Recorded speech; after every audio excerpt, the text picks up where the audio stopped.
So we'll begin with a prayer this evening from the book that we've been using for our series, our orientation series called Redeeming Administration by Anne Garrido. And this prayer, I think, is pretty apropos for the topic for this evening. So placing ourselves in God's presence, we pray. Spirit of God, deep within me resides a spark, a strength, an unquenchable hope that will not die. No matter how I might try to walk away and say that my work has no meaning, that nothing ever changes, that the powerful always win, that the world is irreparably corrupt, inside of me a still, small voice whispers, that is not true. And once again a fire ignites with me that dreams of the day you promise. I want that day with all my heart, and I recommit to working with you to bring it about. May my ministry of administration be animated by the strength called hope. May it be fierce and persistent in the face of challenge, steady and tenacious in the face of change. May it nourish, energize, and sustain me so that I might more fully serve your plan. Amen. So as I said, we have Kristina Cawley and Sharon Gallagher with us this evening. Kristina is Mary Mercy Academy's Director of Communications, and in this post, she identifies, assesses, and oversees opportunities to ensure that Mary Mercy's key initiatives, messages, and goals are clearly and consistently conveyed to appropriate constituencies and stakeholders across a wide range of communication channels. And Sharon Gallagher is the co-founder of Sage Communications. Her unique combination of ad and PR agency skills, foundation experience, and nonprofit work enable her to offer a solid communications counsel to nonprofits and foundations. Prior to co-founding Sage, she was also a public affairs officer at the Pew Charitable Trust for 7 years, and she's on the advisory committee for Project Home. So without further ado, I'm going to turn things over to Kristina and Sharon, and they will share a little bit more about their background. So ladies, thank you for being with us this evening. Good to be with you. We're happy to be here again. I'm Kristina Cawley, and as Kim mentioned, I've been at Marion for about 20 years and in this role for almost 10. And in many of our schools, Director of Communication really is handling a lot of different things, such as the PR, the website, any type of social media or visual brand and identity, and crisis management or crisis communications. So what we've been talking about through the process of preparing for this is it's such a critical area, yet I'm not sure how many schools would have on campus someone who they would consider crisis communications their specialty.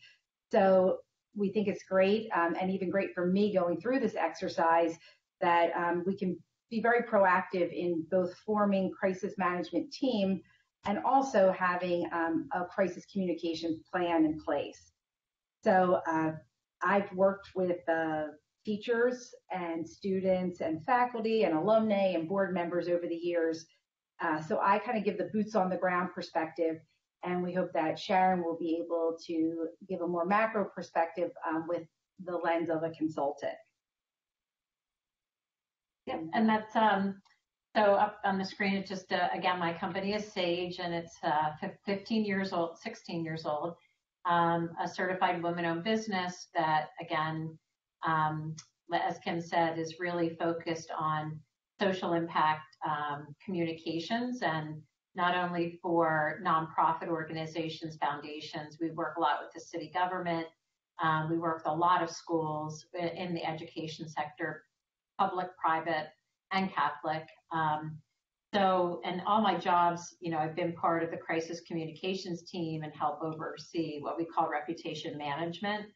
And So I also sit on a number of boards, Habitat for Humanity. I do work with Project Home too as kind of a communications advisor, where we're just helping them always think through, what if, and to be prepared. So I was really, happy to be involved with this and have had two daughters go through Mercy schools and really familiar with Mary and Mercy, but also, just, Mercy education in general. So just happy to be part of this presentation and program. So we're going to talk a little bit about the goals of the session, just to give you an overview of what we're going to look at this evening. So the first piece is something that, I've really sparked to through preparing this, that we often feel that we are in the middle of a crisis when we really just have a situation that needs to be managed. And what we've been identifying when I look at past situations, that if a situation is managed well, more times than not, it won't escalate, and we can avoid unnecessary stress or dings to the school's reputation or bad feelings. Something else we're going to look for is we'd like to give you, as I said, the macro and Sharon as more of a consultant, big picture, and the micro, what I see with boots on the ground in a school, and looking at a school with, every week there could be a problem that arises, and how we're kind of looking at those things and managing them. We're also going to share some examples. Sharon will cite various examples from her broad experiences, and I'm be able to provide some too, but more from the inside of a Mercy school.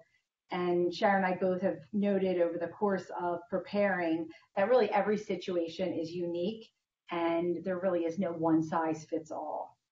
And then finally, there will be resources that could help you learn and update or prepare your own crisis communications plan. So really, this is more of an overview. I'm sure, I think we talked about last time, Sharon's taken courses, entire courses on this. So this is really just an overview, and certainly not to overwhelm, but just to create more awareness and see what we can gain from each other through the process. So we put together an agenda for the session. I'm going to just let you, I'm not going to read everyone, I'm just going to let you take a minute and read through that.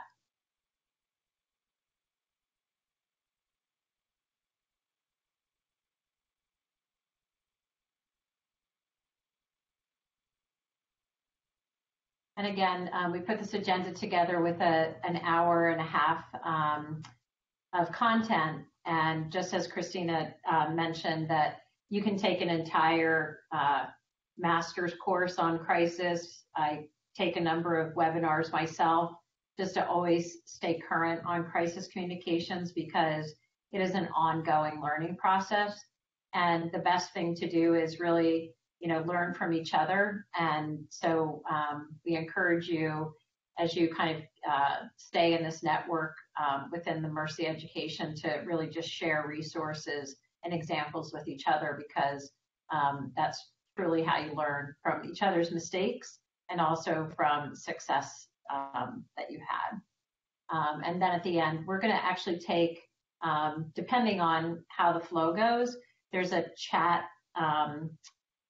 feature, which I'm sure you've used in some of your other sessions, where you can send in a question to us, and Kim will read those to us at a certain point. And also just feel free, when we get to that point where we pause, but then the last time we did this, somebody just shared a really good resource, or shared, just a quick kind of what they've encountered, and that we found that to be really helpful as well. So they don't always have to just be questions. Some can also be comments and offering ideas. So we're going to start with what the landscape of communications is like right now. I'm the first director of communications at Marian. So for many of your schools, you might have just shaped a role for communications or marketing. And I think that reflects the way the world has changed. I know it's changed even in the 10 years that I've been in this position. And it's really impossible to imagine a world now, before pre-internet, pre-cell phones, social media, and so forth. So this field keeps growing and growing, and it's how we're looking to manage it. And usually, in my role, and probably your directors of communications or marketing, we love this technology. It's a wonderful platform to share all of our good news. I was saying that some days we blog, tweet, and snap all within a few hours of each other. So this is the way you would like to engage your stakeholders. And from most times, from an admissions or advancement perspective, we're very happy about this. However, when a difficult situation arises, the same stakeholders we had always been so happy to engage now feel that connectedness to us and would like answers, and they would like very direct responses. And oftentimes these situations that are difficult are hitting us out of nowhere too. And we've been joking with this anecdote that we just came off of our school fashion show, which I'm very involved with, and making flyers and sending out emails and getting our school magazine out and press releases and all this really pleasant good news.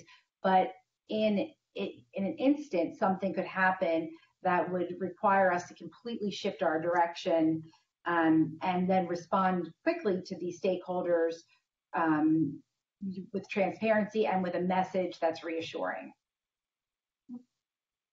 And so that Kim, hi Kim. Kristina was just giving you the kind of like as she calls what's happening here at Mary Mercy and how that landscape has changed over the years. We made this slide to just say that, that the back, that slide right there, that it's just a 24-hour news cycle. Everything happening in your landscape is just, in the past, we always have been dealing with, when I was in high school, when my parents were in high school, the beginning of time, there have been, bullying and fights and, racism and sexual abuse and just even natural disasters that we're dealing with. But when we were dealing with those years ago, we didn't have what you're seeing on the screen now of sharing everything in real time. So the crises are, kind of almost same in magnitude as they've been in the past, with some examples we'll give, that are really big trends that are different. But we're just dealing with them in a way that just makes us feel like we never get a break. You can't have time to think. You can't sit down and have, time to kind of put together a strategy. So that's the reason for, this webinar, to really start thinking through that. But one of the things that has changed dramatically, and I know you're probably seeing it in your schools, and not just necessarily in your schools, but you can go to the next slide, just the environment of just this rise in just teen suicide. It's really becoming a crisis itself in the country. And just statistically, according to the CDC, the suicide rate in the U.S. has been going up faster and faster nearly every year since the turn of the millennium. And the rate increased by 1% every year from 2000 to 2016. And then it doubled 2% increases every year from 2006 to 2016. So sadly, the suicide rate among teen girls is now triple what it was in 2000. So that is changing the landscape in our schools. That, there's also this worry about copycat suicides, or, just again, social media getting involved in that. But so the suicide rate among white children and teens between 10 and 17 was up 70% between 2006 and 16, the latest data. I just repeated that, I'm sorry. Although Black children and teens kill themselves less than white youth do, the rate of increase is higher at 77%. So just overall, this is about stress and mental health and wellness in our schools. So that landscape has changed dramatically, in the last few years. And then sadly, this is the other landscape factor that is just making everybody nervous wherever they go. Are just these horrible shootings that are happening in our schools, in our communities. And, in 2018, there were 82 school shootings incidents in the United States. And it's the highest it's ever been since 1970. So since you're in these leadership positions, we know you're 100% aware of this tragic trend and just in the world. And we're sure you all certainly thought through a plan in case you'd ever have to respond. And that's not the goal of today's webinar, but it does raise the issue about the need for a crisis management plan, which is different from a crisis communications plan. And, as we said, communications is one of the most important elements in a crisis management plan when you're dealing with, things that could be happening in your school and in your community. So, just to really kind of nod our heads to say, we know what you're dealing with every day and when you go to sleep at night thinking like what I might have to worry about. We just wanted to make sure we framed that before we kind of jumped into the advice and recommendations. So we're going to talk a little bit about really what is a crisis and what is a problem that needs to be managed. And I think often these terms are used loosely and interchangeably. And I know from where I sit, sometimes a problem or situation will be inundating our office. It feels like our phone's ringing off the hook with alum concerns or parent concerns. But really, the difference is truly noticeable.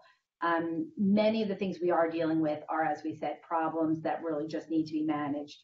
And there's no doubt in our minds that a badly managed issue has the ability to turn into a crisis, while a well-handled issue can potentially avert a future crisis. And that's why it's important to get a handle on which one you're dealing with. So here are some questions on how to spot the difference between an issue or a problem and an actual crisis. So some things to maybe ask yourself when you're looking at a situation. Has the situation stopped normal operating activities of the school? Is the nature of the problem unclear and potentially still unfolding? Is there a need for immediate decisions to be made to ensure the safety of people or infrastructure? Does the problem require the immediate diversion of resources to address whatever event is occurring? And is action or a response required in an urgent manner as opposed to having some time to devise an action plan to implement? So it's this idea of, if you have a concern or a problem, which are bound to happen in schools, is it a knee-jerk reaction that is bringing it to a full crisis that you're crippling the school unnecessarily, when really just some leadership decisions and relying on your protocol and policies might be the way to start.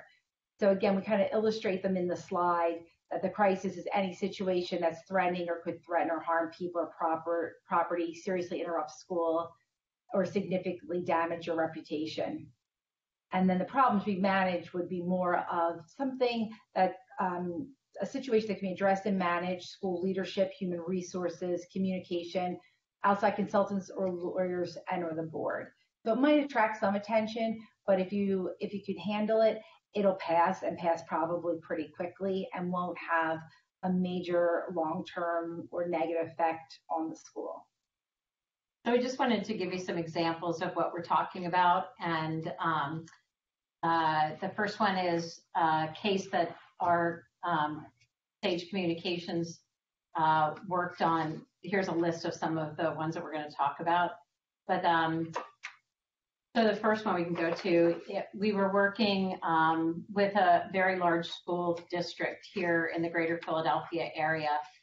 We actually weren't working with them at the time. They had a true crisis when the school district actually gave through, just a policy in the school, gave all their students, juniors and seniors, laptops to take home. And they were allowed to take them home for, assignments, but they had a tracking system in them, a computer, like a tracking system in case somebody lost a computer, that at the school district level, they could track the computer. And they were successful in doing that.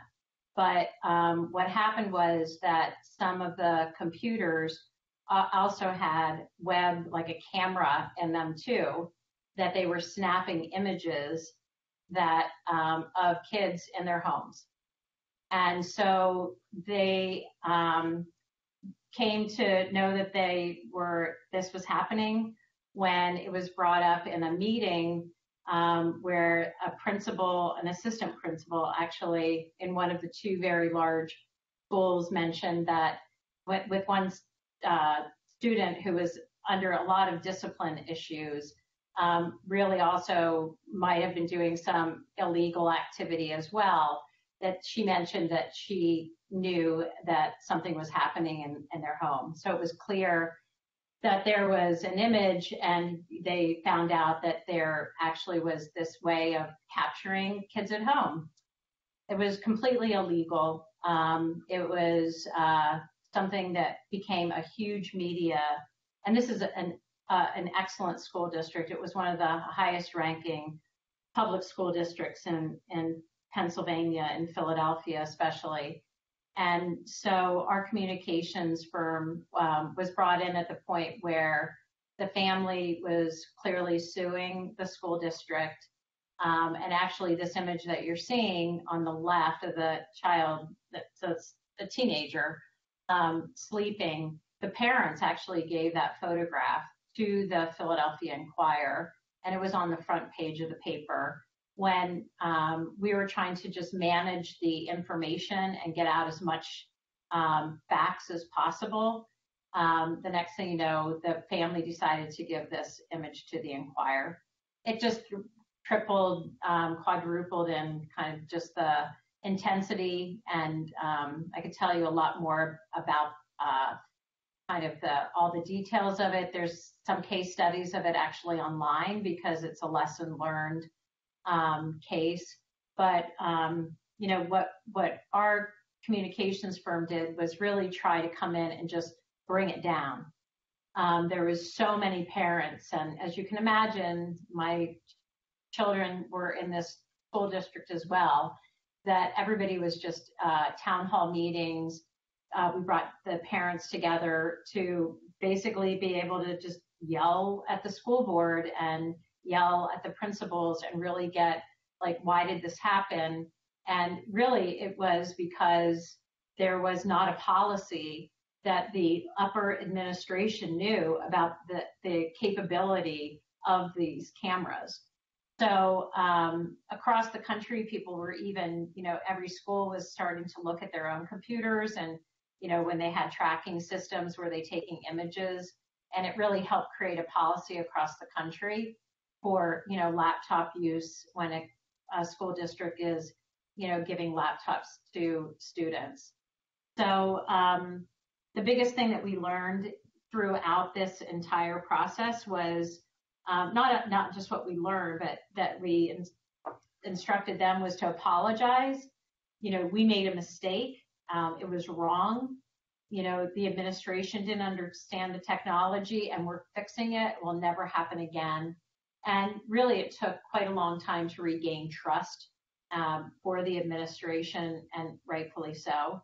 But it was important, as any crisis is, even if you've made a mistake, get the facts out as soon as you can, and get them in front of, just the opposition if you're actually against somebody, also as soon as you can. We provided reporters with fact sheets every day, because reporters not only locally, but then started calling, across the country. So fact sheets and statements constantly are very important, like not pausing. Also, we were just very thankful when we started looking back at this years later that social media was not Twitter and Instagram and Snapchat. were thankfully not around at this time. You can only imagine how even crazier this crisis could have become if people were able to be tweeting and snapping and Instagramming. Facebook was working and actually kind of helpful at that time because we were able to, post information and answer questions and listen to the rage. You had to kind of let people post comments on the Facebook site so they felt that they were being heard. Also, we learned that, the administrator and the principals needed media training. They had media training, but I really can't say enough that if you haven't had media training and have, continually doing a refresh, is that, how to answer reporters' questions in real time and being, with a camera and a microphone in front of your face, that media training needed to be much more than it was pre this crisis. We also used email to send constant email updates and status to parents, because email was truly the best way to make sure that we were talking to the most important audience, that were the parents that were sending their children to this school.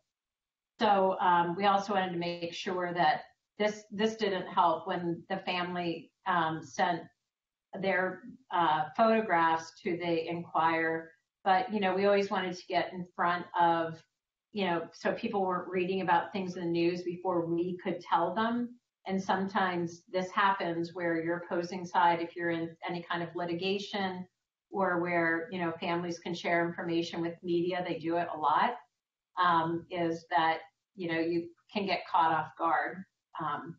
So that's one that we wanted to share with you. And then the next one, Kristina was just going to tell you about something, just that wasn't quite as intense, but was pretty, a pretty serious issue that was handled very well, here at Mary Mercy.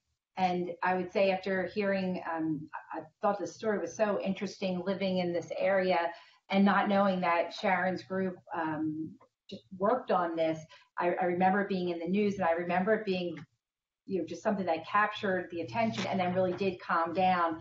And as you can see, this has really such a ripple effect and a national effect, and can really cause harm to the school's reputation. And in a case like this, all I'm thinking when Sharon's describing this is call someone like Sharon, because again, if you can imagine me or your communications director in the middle of fashion show, doing the magazine, doing social media and PR, and something like this hits, it's so critical to know the exact right thing to do, and that the foresight that this is going to turn, this is not something to be handled completely internally because externals are going to be interested in it. It's a story. So that's where I would always defer to who I'd call the professionals or the consultants.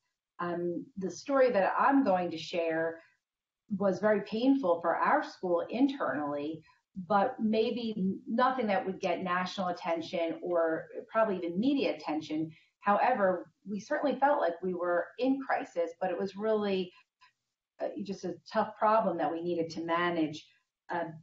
One of our students created a video with a racial slur in it, and she shared it as a text message. And she shared it with a few people, and a boy that she shared it with, not one of our students, he then went on to post it on his personal social media account. And essentially the word spread among our students until the point that it was brought to our administration by students and parents. And it really caused just great sadness and pain and disappointment on our entire school community. But this was a case where our board and our former head of school, who was in place at the time, really addressed the issue proactively.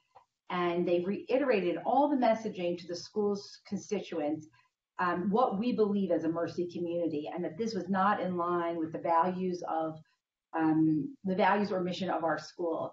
And they really took meaningful action to ensure that Mary Mercy would continue to provide a learning environment where each person was valued, treated with respect, and could thrive.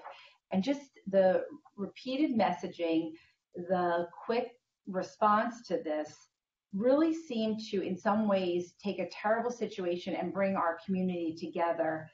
And certain things that maybe our parents would not have been aware of, or our alums, because of the situation, because of the concern, it gave us an opportunity for dialogue.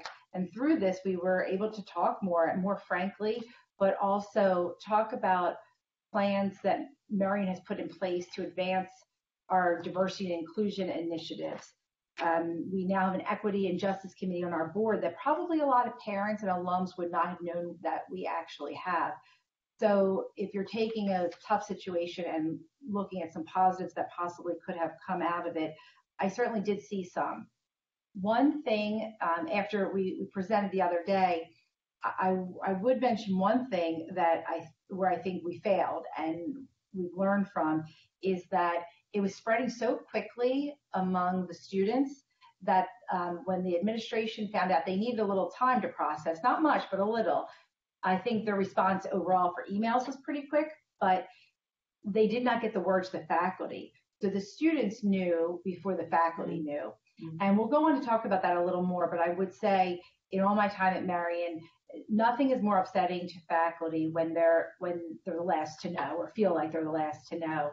And really, they are the ones, if I think I have boots on the ground, they really are. They're interfacing with our students, every minute of every day. And to have students in their classroom that were so disheartened by this or pained by this and not know was really tough on them. So that's an area where this will stick with me for my career, that if possible, faculty and staff should really be part of your team as quickly as possible. Yeah, that's great. That's very good advice. Yeah. Some of the other kind of looking at a crisis versus managing a really difficult situation is, just everything you've been reading about Parkland and, what's happened in the aftermath of that horrible shooting last year. And that for some reason this year, they've had, a suicide that really was connected to that. And then other kind of copycat, like people, who have not been dealing well with post-traumatic stress disorder. But one positive that actually, when we looked at when the news rolled out about this, was the media actually not only reported it, but they reported it in a way that they really talked about the issue of the stress and where, what copycat suicide kind of trends are and where there's, support for students and parents. So, people are afraid of the media sometimes of, telling these stories.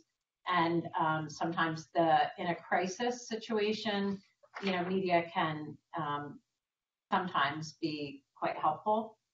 And then the next one clearly is, and this was a public school district as well, but this is crisis level. And, for this school district to be, talking about water contamination of, too much lead and copper, that it's just something that I'm sure they were prepared for as a very large school district. We have worked with the Philadelphia Public School District, which is kind of has a lot of the same issues that Detroit deals with. And, their crisis team was cut in half because of, not even their crisis team, their communications team was cut in half because of budget.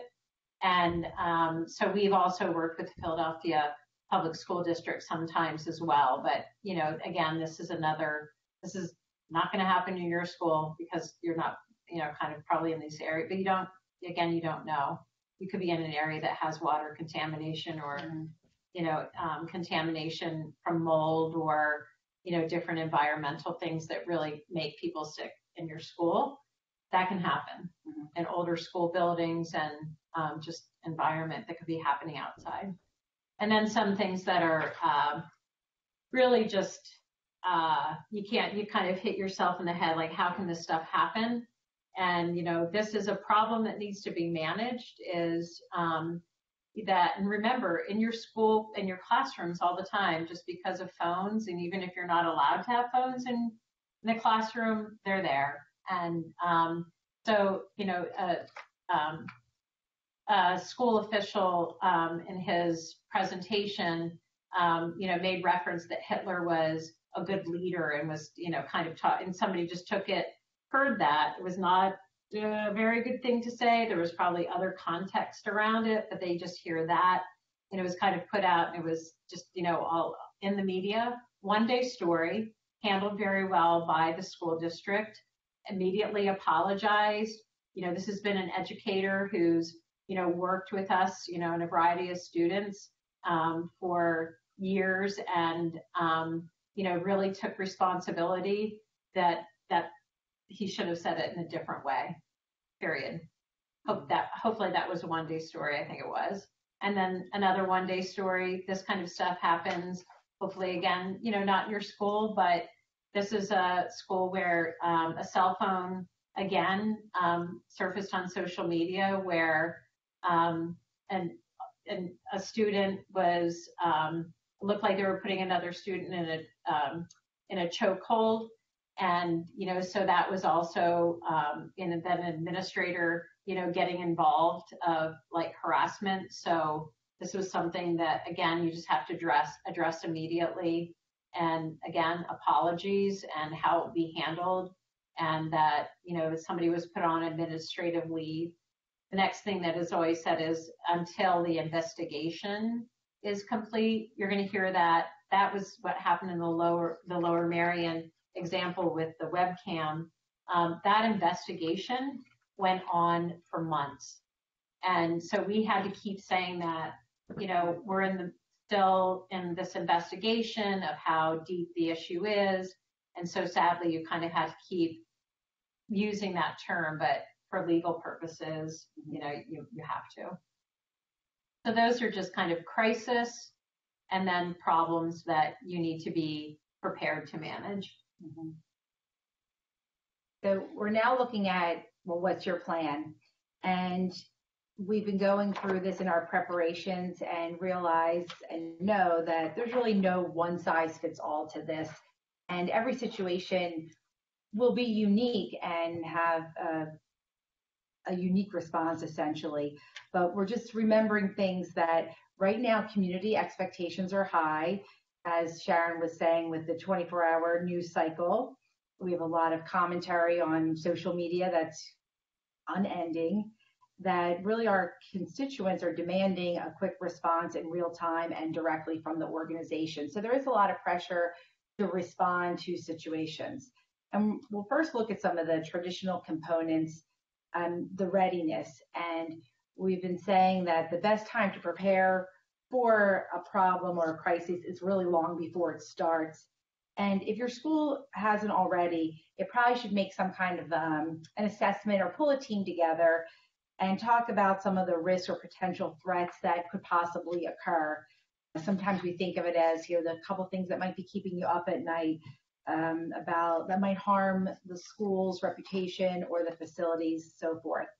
And when you're gathering this group, think about your team, think about who would be your spokesperson, which is usually the head of school or principal. Know who you're bringing into the meetings. We'll go over some of this later, or maybe just show you a little bit of a tracking list, but I think it's important to start with this now to know who your team is, who your spokesperson is, having some sample holding statements in advance. So if you're thinking of possible weaknesses or areas that you might feel vulnerable, what might you say should something like this happen? And also you might want to have a professional ready or have met with some kind of a consultant should a problem turn into a major crisis quickly. And we'll talk about that a little more later too. The next is your response.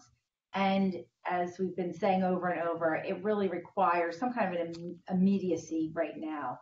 And of course, in the best case scenario, you'd want to collect all your information and your facts before you'd ever respond. However, we don't really have that luxury of time anymore. because while we're collecting our information, the news is possibly running and doing harm to the reputation. So you want to get ahead of the narrative to at least say something. And that's where those holding statements are good to have, being able to acknowledge that there is a situation and the immediate impact, and letting your audience know that you're going to get back to them and once you know more details. The next, we call it the 4 R's, but reassurance. And as the school learns more, the who, what, when, where, why, and how, you'll want to communicate the relevant information to your key constituents and your key audience. Again, we may mention this later, but you always want to take care of your stakeholders first. There's this perception, we all worry, we don't want the media to come in, or we don't want an outbreak on social media of something unpleasant or a problem that's happening. However, our first loyalties really are to our stakeholders and to our community, at least in my estimation. And a lot of times when they're reassured and they're informed, they'll be our best they'll be our best ambassadors to get the word out that things are either okay, or that progress is being made, or the situation is being handled. Some places you could provide this response and reassurance through your social media channels, through your email platform. Sometimes a situation might even require a web page devoted to it, so you could post updates and people know, your stakeholders especially know to go to the web. But also, let's say it's escalated to the point the media is interested, it's another place they can go for updates. And that's the information we have, and it's all there. So it shows a sense of transparency. And then finally, the recovery. We would look at it both as short-term and long-term. While you need the end to the crisis and getting the school back to normal and restoring this sense of normalcy, there might be a new normal in effect. And if we're looking at some long-term consequences, you'll need to decide what needs to be done for damage control and know what will help prevent this from happening again, and be able to provide this information, how you've learned and how you're going to grow as a group with your stakeholders. And then we look to these guiding principles that I've been saying never go out of style. And I may not have had specific words for them all the time, but now I've developed them. I would say empathy, transparency, and accountability. So before I maybe would have known a little more, known the consulting side of things, how to be best prepared. I think just the ethos of a Mercy school look to this. And the first would be the empathy, to take time and pause and make sure you understand the issues and concerns. And I'd say this is where your team is critical. You want to count on people on your team. They probably have the pulse on the community. You want to talk to people who engage with your alums and your students. Not to say you need a dozen people on a team, but it is good to have a few people who really see the traffic, who maybe are doing some social listening, who see what's being posted on Facebook, who are in the classrooms with the student. And I think that can be really critical, not to operate in a vacuum. Transparency and telling the truth. The information should always be truthful and forthcoming, but you also don't want to give too much information to tempt people with more questions or to look for a story. The best thing is really to stick to the facts and the main message. And then something that will help with transparency, as we've mentioned before, is just always having good policy in place. No type of public relations can ever make up for bad policy. So if your policy is in place, it's great to be able to point to that in many situations. And then the last piece that we're seeing so much in this generation is accountability. Maybe more so than ever, stakeholders want the truth, and for schools, if they're in the wrong, to own up to what happened, or if that's the case. And those communicating the message usually really will know that the compass is do what is right and just do the right thing by your stakeholders. So the next slide is just a big kind of great resource of everything that Kristina just said, and then the following slide just is some reminders of the critical pieces. But back to that slide. This is, and we have this listed in our resource section with the website where you can access this. I have seen many crisis manuals, and this one specifically for schools is awesome. It's like you don't even have to pay for it. It's on the website. So some of them I've seen you have to pay. So we'll give you the link to this. And so a lot of the things that are on this next slide, Kristina's mentioned a few of them, and the things that she said, she talked about just in the critical steps is to first always, as she was saying, the team is really a number one. And she was just talking about kind of like how you put that team together. And then, the biggest thing is to really keep that kind of meeting annually, even, thinking through best and worst case scenarios. And there's something called a vulnerability audit. We also have a link at the end in our resources to a guide that can really help you think through how are you vulnerable, and that you can really look at your own school and kind of like do a checklist, if you will, when things are quiet. So again, you could be using that when you get together annually and just look at it with your team.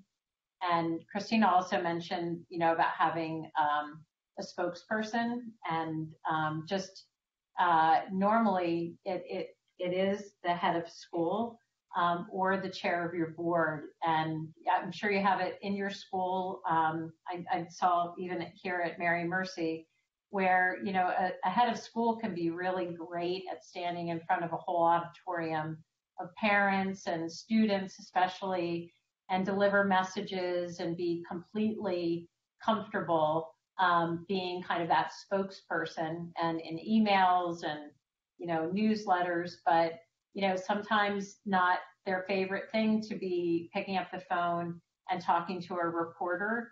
And even people saying like, I kind of freeze in front of a camera. I don't want to do that. So if a chair of a board is more comfortable and really has says, I can do that. I've talked to a lot of reporters. I don't have a problem with it. Maybe that's better to have, your board chair, but it really depends on the situation. If it has to be the head of school for obvious reasons, it has to be the head of school.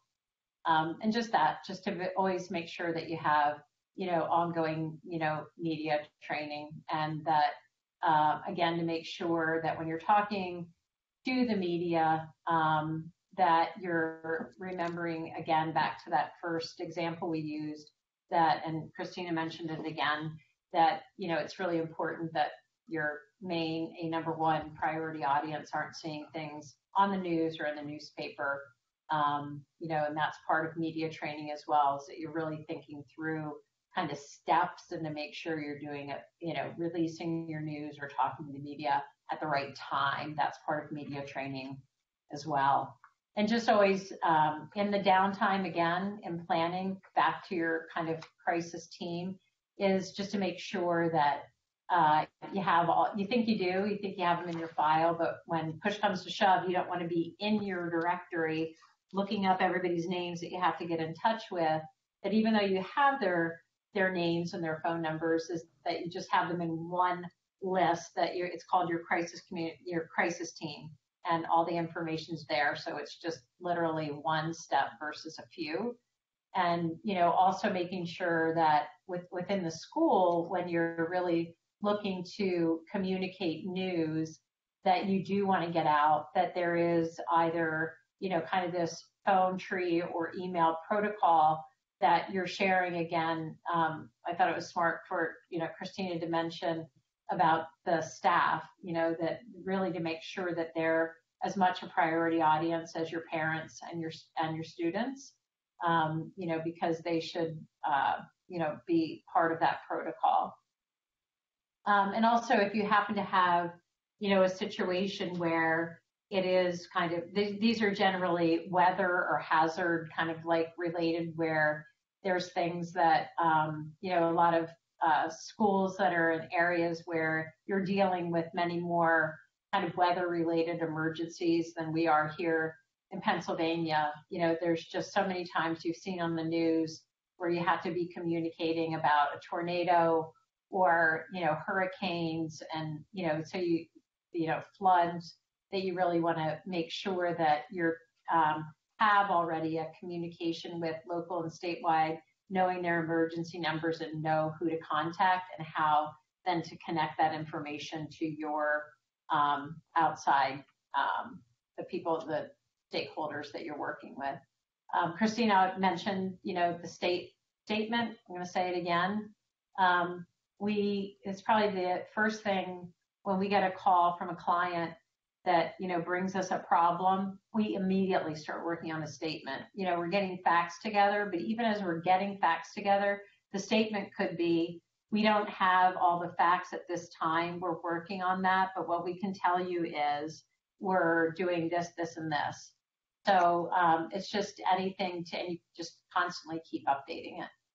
And then just finally, to make sure that you have kind of like a pack or a package or something, again, just like anybody, dealing with a crisis, you go into your drawer or you go online, to your files and you're like, here's my package, and it could have, these things in it. So it's just, everything's ready to go, and that you have, just list updated at all times. Mm-hmm. Now, Kim, I'm not sure if any questions came in. I think we may have taken a break last time at the last slide, but I just figured I'd check in with you to see if anybody had any questions. No one put anything in the chat, but we could certainly open it up to see if anyone has any questions at this point. Or you want to give everybody a minute just to see if there's anything they need before we go on? And just to know, when you do send in a question, the next thing we're going to be talking about is just being prepared to handle the media.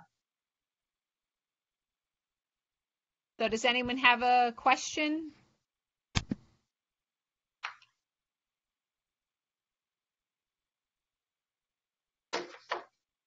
No?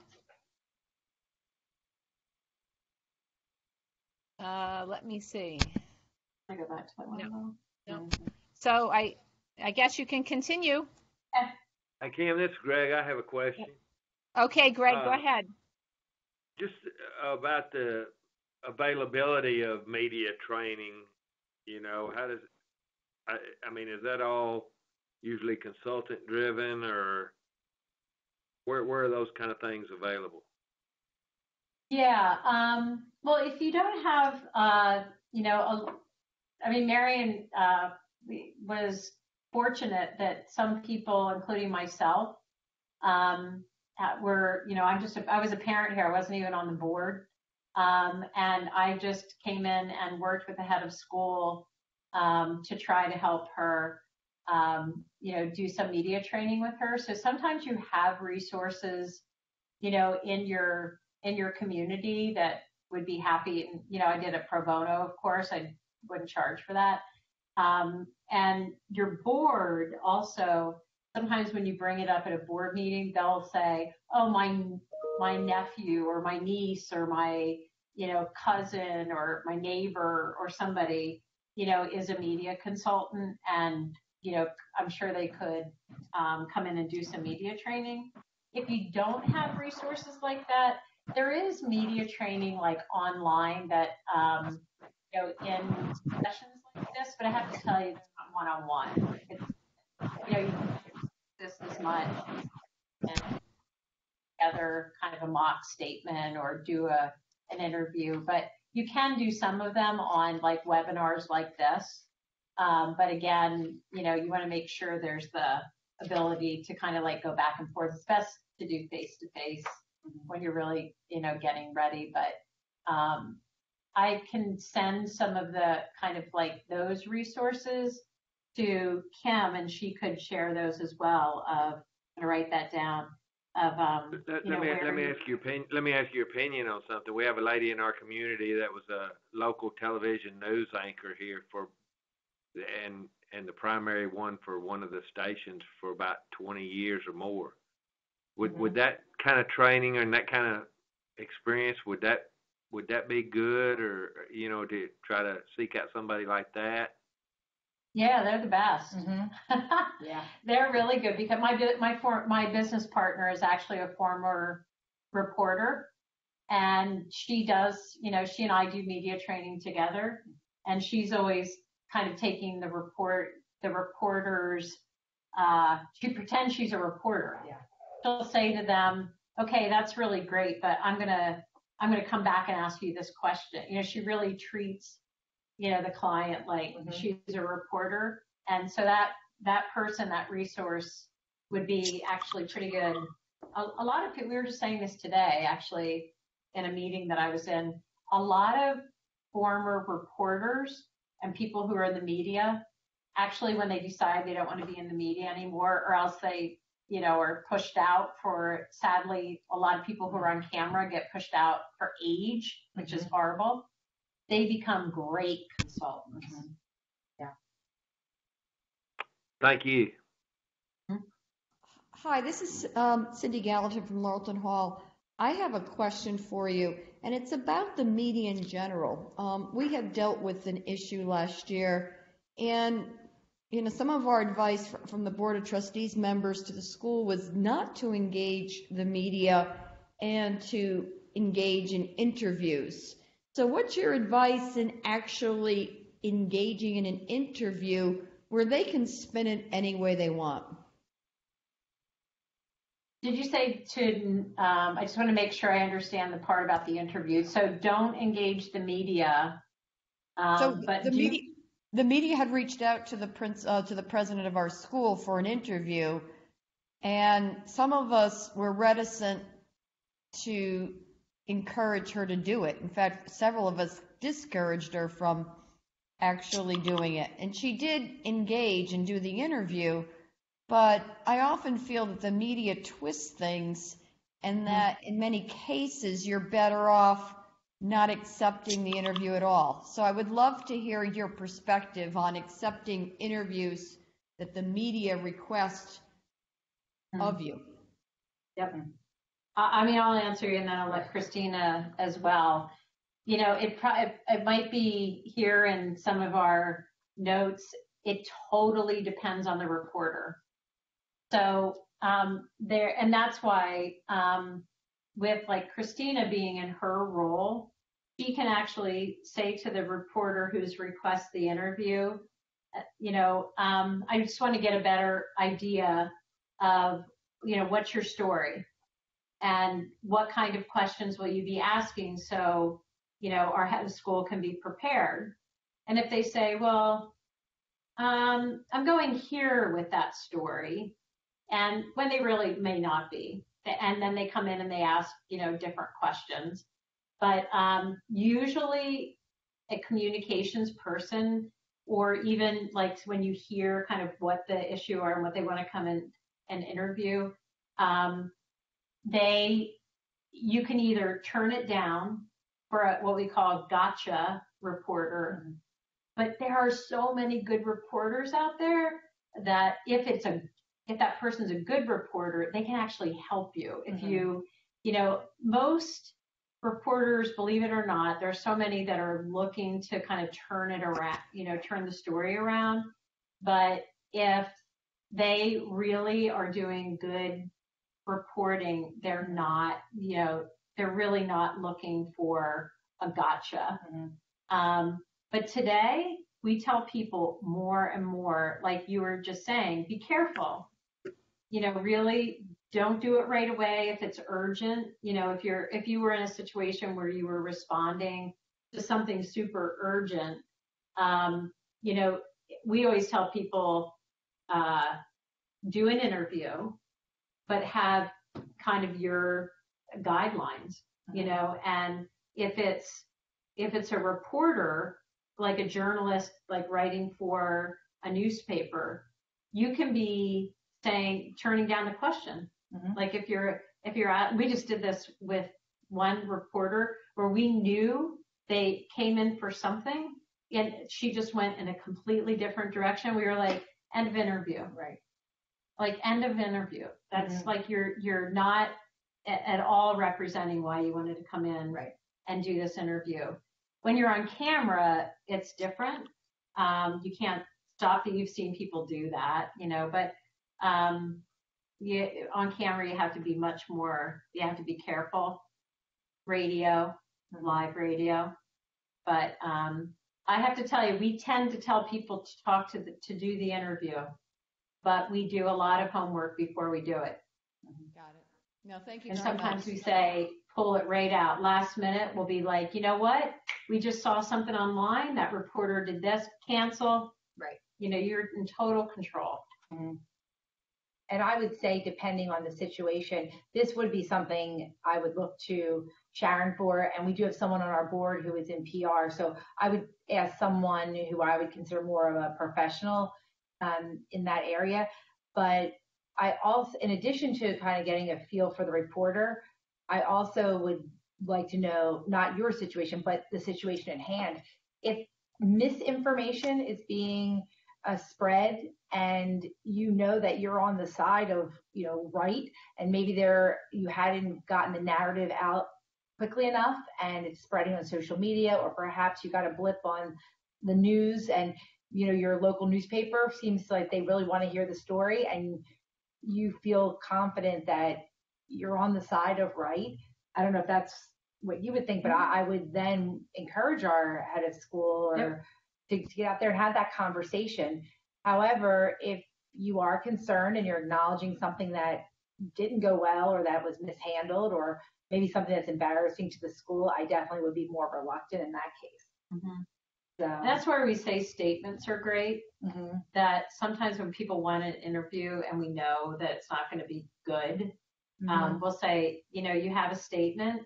We'll take your questions and give them, right back in writing. A lot of reporters won't do that. And that's when they're mm-hmm. just really looking for something. But, especially in a tragedy too, where we've dealt with things where we say, that parent is not going to talk to you. They're dealing with a tragedy, mm-hmm. like lay off, so it's always good to have somebody who can mm-hmm. say that to mm-hmm. a reporter for you. But yeah. And some of the, maybe a really tragic situation involving a student would be under the category of crises. But I know last year we had what I would consider a problem and it felt serious to us. And I was pleasantly surprised. We did get requests from reporters, but we had a statement. And it was kind of pleasant to just politely say, hello, thank you so much for inquiring. Here's the statement. This is what we're sharing right now. Appreciate your interest. Or it just felt a lot less confrontational than I thought it might feel. Mm-hmm. It was nice to have a statement to point to.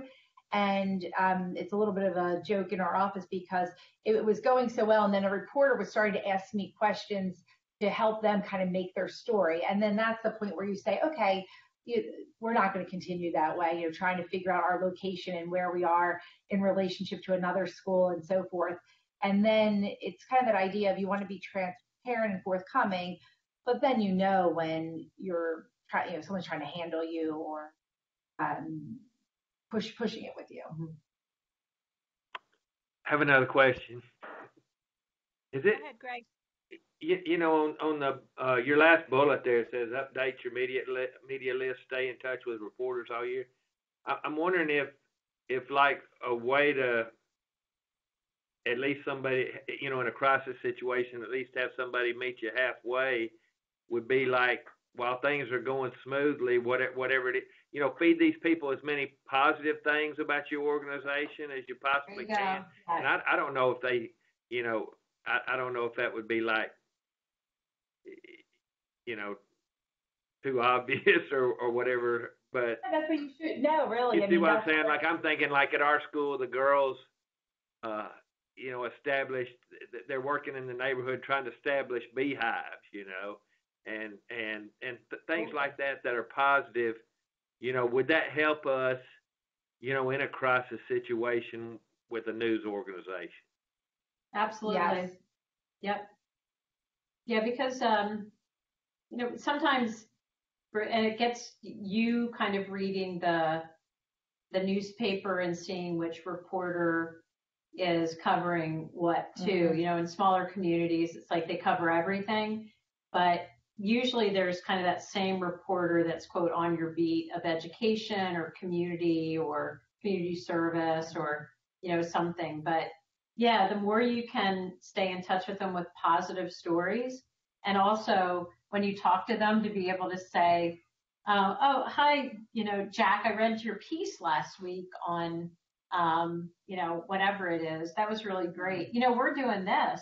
Would you ever think about doing a story related to the beekeepers that we have at our school? And, because sometimes you can just pitch a story that way. And I got to tell you, the more you establish those relationships with reporters, they're going to be so much kinder to you when you're trying to report bad news to them. They, quite in our history, that sometimes some of the stories where we just get slapped the hardest is because our client has not in the past been very nice to reporters, and reporters are just kind of like, oh, now you want me to tell you, like, give you a positive story. So yeah, it's a great idea to really stay in touch with reporters. Yep. Thank you. That probably seems pretty elementary to y'all, but this isn't like my line of business at all. So it just popped into my head. No, that's good instinct too. And the other part of that, the update your media list, that's not easy. I mean, we pay a ridiculous amount of money that we keep wanting to not belong to this service. Schools can't afford it. It's called Cision, and they're almost like they dominate the field of, and that's why I was thinking, through a larger organization, you might be able to do this, but it continually updates media lists throughout the country and throughout the world, actually. But if you pay a subscription, it just is constantly updating. And so we offer that to our clients, but schools can't afford that, and so you have to have somebody like Kristina looking at the mainline time, looking at your local newspaper, making sure that is so time consuming. But, by reading the newspaper regularly, you kind of see which reporters are there. And then you can say, if you maybe have some students even who are studying, in their English class or journal or something, where you can say, I need you to find the phone numbers and email addresses for these, or read the newspaper and make sure these reporters are still there. So updating your media list is not easy, especially if you live in a larger metropolitan area. Yeah. And also by doing that, I haven't done this recently, but I know probably a few years ago where I was a little more active in keeping up with media lists. I guess it would depend on your community, but in Philadelphia, you could read our larger newspaper and get a sense of, although the journalists are doing their jobs as objectively as possible, you certainly can get a sense on what their position is in certain pieces, and maybe those who are a little more sympathetic to Catholic schools, or maybe those who aren't sympathetic to Catholic schools. You kind of get a pulse based on the story. If they're choosing their stories, and some of them are to highlight what they are seeing as problematic in Catholic schools, versus someone who calls us out of the blue and asks to do. Last year we had someone from the Inquirer call to talk about religious vocation and how it's changing, how the landscape of religious vocation is changing, and how lay teachers are kind of living the spirit of mercy, but also including the foundation of a mercy school or a Catholic school run by sisters. And at first I wanted to look through her material and make sure that it wasn't going to be a gotcha that we'd have to stop at some point. But she really had just an interest, and it was a feature. So to me, she's someone who at least has an interest, who's now was on our campus, who she didn't seem warm and fuzzy, but she was interested and didn't have an agenda. So that to me is different than the person. And there are reporters that I see anytime a tough situation breaks in the church. The first thing is they're looking to get quotes from heads of school or principals to kind of feed into what the problem is with Catholic schools or whatever it is. So you get to know your media that way too. Mm-hmm. It's a great point. Yeah, I mean, any schools that are faith-based can be brought into a larger conversation about what's going on in the sector, Right. or, just nationally. So we always say to people, like, just decide if you want to be a source for that or not. Mm-hmm. You don't have to be. So that was good to kind of like feel that out and see, it can be totally a positive. Sometimes if you aren't in those stories that are features about other big issues and, you decide not to comment or be in it, then people will say you're bored, or somebody might say, why aren't we in that story? So sometimes you can't win. Right. But, it's always it's a gamble, Right. but, you just try. We always say in our business, it's manage the story. And that's much harder than it sounds. Like, it's like, oh, really? It's easy to manage that story. Like, it's just not, like that. Control the message, be proactive. Don't wait for questions, give your story. That piece of advice that we had on that slide. We tell clients that all the time, that just try to be as proactive as possible. So it's not a gotcha, and that they're answering your questions. So we don't have to go through all those because you've had time now to look at them. If there are any other questions after, we'll go to the next one, because this slide is just basically where most people kind of like make their mistakes, and how you can be, that we find, and we've already mentioned all of these. Everybody keeps asking about social media, and we're going to talk about that next. But still, the biggest thing I cannot believe in today's world is that people in a crisis situation forget that email. Like, it just happened yesterday. Somebody was resigning, and we got the information in our office about something that a place where we used to work, and it was shared with like staff, and somebody sent. The minute that you have email, just know that anybody is going to cut it and paste it, so they can't tell who it came from. But that's quite often how leaks happen, is from your own internal email. And yeah, sometimes when I'm writing emails, I'm like, ooh, I got to be careful on that one. So, and then the biggest one is, we were talking about this on Monday. Just too many people sitting around the table deciding how to handle a crisis communications situation. It's fine if you have a team working to plan and be your crisis team, but like 5 or 6 people shouldn't be, kind of talking about the crisis communications, because it just gets too crazy. So really trust the person who's, kind of making decisions, training the spokesperson, kind of, lawyers for sure are always part of those conversations. They have to be one of the cooks.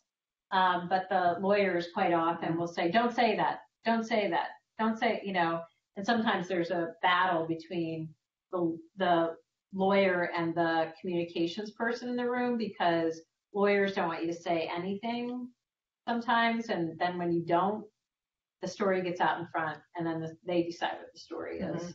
So, and just the biggest, again, mistake is just not having a plan or testing it. And, you have it in place, but then just to do, again, back to those vulnerability audits of case scenarios, and just trying to test it. And I think our last, social media. Yeah, good. Okay.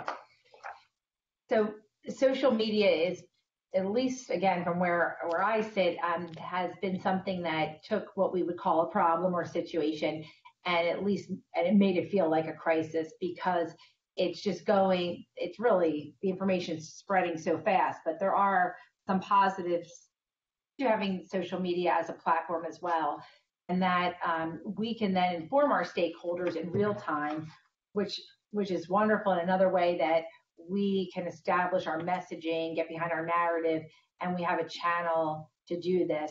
It allows us to control the message, and it's reaching a broad audience, kind of covering all of that. And that the media also can get information from the post. So it's another way, as we said, maybe putting it on your website, but also in your social media, everyone can access it. So if you have a good message that you feel is the best way, it provides consistency and gets the same wording and messaging out to everyone. One piece is that allows posting of photos and images you choose to share. That's something you might want to consider. How is your social media set? Again, the ways that these platforms work to our advantage. It's wonderful to be able to share, and we would like dialogue on social media, so we encourage people to interact. If you post something, you would like people to say, oh, I remember that, or that's a wonderful achievement. You would like that interaction. But when you're in a problem situation, you want to consider how, if you're starting to get some negative comments or criticism, that's okay too. It's providing your stakeholders with a platform, and it helps you understand where they're coming from and what their needs are. The other side is it can get, when it gets to the point where it's really impacting your reputation or brand, and if you can control it, you might want to encourage to set your settings that you can preview the messages before they actually go live. So that's just kind of a pro and a con. And then the final piece is tracking your traffic. You can see who's posting, who's concerned about things, where they're falling. If there's a situation, perhaps you're noticing all of your young alums are up in arms about something, but your older alums seem to be taking a totally different perspective. So it helps to understand your stakeholders and what their concerns are, and that's helpful in preparing messaging and continuing to create bridges with your stakeholders to make sure everyone's in a good place.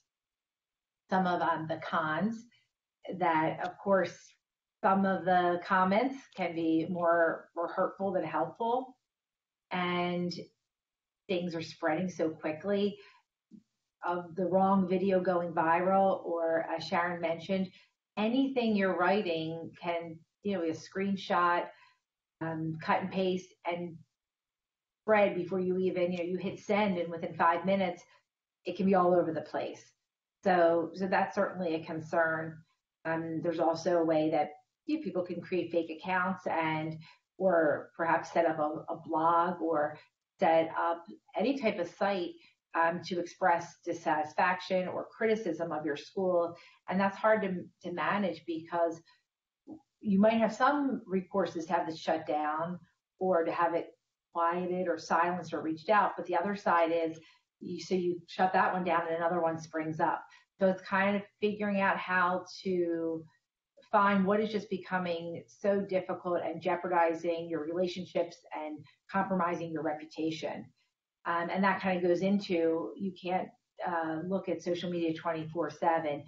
So you have to let go a little, and things are going to come up that you just have to deal with situation by situation. But it does make us more vulnerable as schools.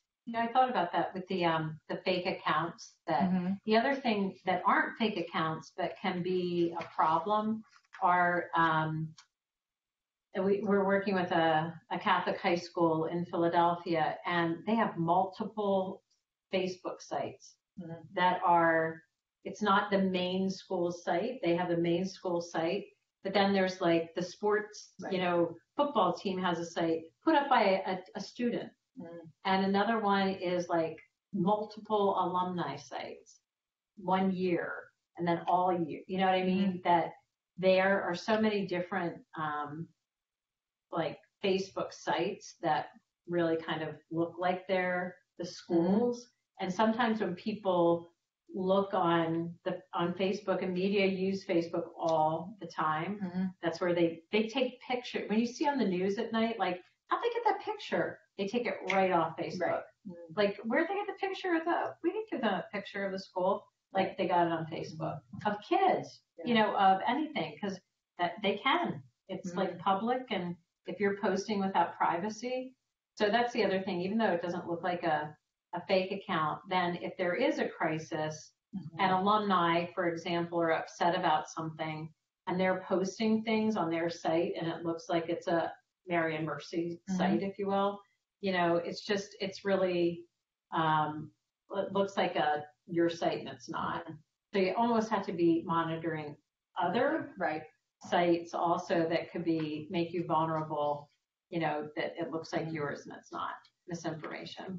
And this isn't going to combat all of that by any means, but if we do have a central site, however, if a group does want to start a Facebook page or Instagram page, we just ask that we have all their login information and that we're administrators of it, so we could shut things like that down.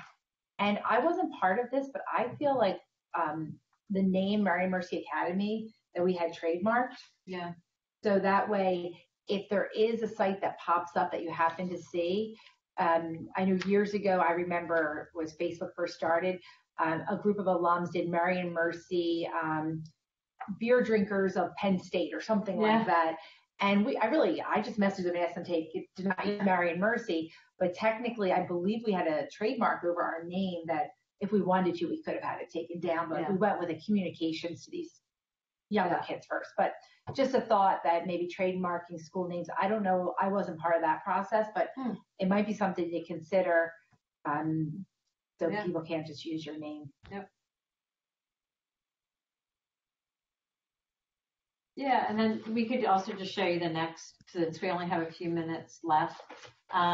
Here's the resources, and there are many more, but we just thought, for this, since it's just, you're not doing the 501 version, the two top ones are truly the best for you in education and for schools in particular, because they're done. Why create the wheel? And we think they're good. And then just two other, that vulnerability audit. There's one site for that. It's a crisis firm that I know. And then just something from Deloitte about crisis management in general. But we're happy to answer. We have a few minutes if anybody has any last questions.